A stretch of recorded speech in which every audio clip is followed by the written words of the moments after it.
talking about what it means to show kindness, to show other people they're valuable by how you treat them. I brought some fun stuff to help us tell the story. You know, it can be pretty easy for us to be kind to our friends or maybe somebody we don't even know. But do you ever find it hard to be kind to, say, your brothers and sisters? Raise your hand if it's hard for you to be kind to your brothers and sisters. Yeah, I know what you mean. It's true. It happens.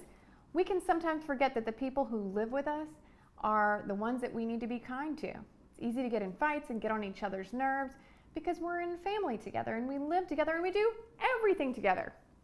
So today I brought some fun stuff that goes along with our theme, our sports theme and kindness and cheering each other on. It's something that every athlete needs.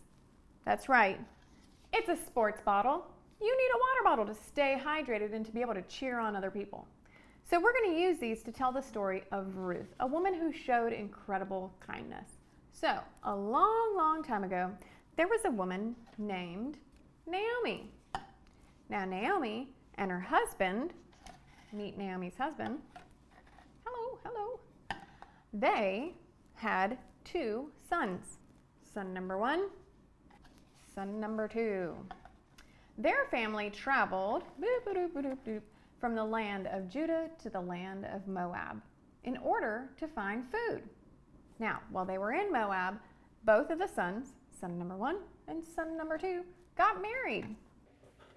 Meet Ruth and Orpah. Yay, everybody's happily married after. But unfortunately, what happened next was pretty sad. You see, Naomi's husband died and the 2 sons died. Wah, wah, wah, wah, wah, wah. And that left Naomi and Orpah and Ruth all alone. Now, Naomi knew that Ruth and Orpah were young and that they could marry again. So Naomi told Ruth and Orpah that they could go back to their families and leave her alone. This was an incredibly kind thing for Naomi to offer them. Well, Orpah took her up on the offer and she left and she went home to her family. Bye, Orpah. Boop. But Ruth refused to leave Naomi. This is what she said to Naomi. Don't try to make me leave and go back. Where you go, I'll go, and where you stay, I'll stay. Your people will be my people, and your God will be my God. So Ruth and Naomi traveled to Naomi's hometown of Bethlehem. Boop, boop, boop, boop, boop. And when they got there, they were hungry, and they needed to find food. So Ruth went to the fields to pick up some leftover grain. Let's go check it out. You see, God had a rule that made people who owned fields, they had to leave some of the grain behind for people who needed food. So Ruth would go and she would pick up some of the leftover grain. And the field where Ruth went to belonged to a man named Boaz. Meet Boaz.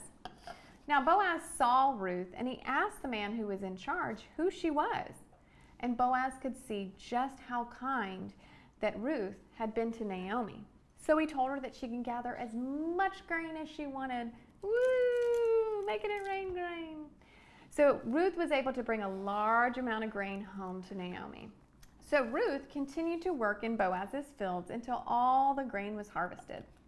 And Naomi knew that God had a special way for Boaz to rescue their family. So Naomi told Ruth something in secret about Boaz. And then Ruth went to see Boaz. And it was the middle of the night. And she woke him up. What a surprise. Ah!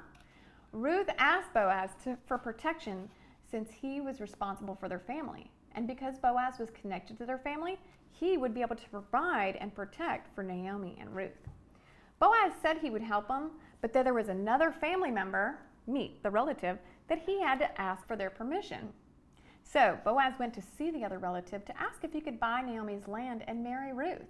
And of course the man agreed. Yes, yes, yes, yes, yes. So Boaz and Ruth were married and they came to live with Naomi. And a little while later, they had a baby named Obed. Woohoo! Because of the kindness of Ruth and Boaz, Naomi now had a home with them. And get this, baby Obed later had a son named Jesse, who was the father of King David. And many, many hundreds of years later, Jesus was a part of their family line. We can be like Boaz and Ruth and Naomi. They were kind to their families and friends, and we can be too. That's our bottom line. Be kind to your family and friends. It can be tough to remember to do that with the people that we see every day. We can kind of get on each other's nerves from time to time, but with God's help, we can make a different choice.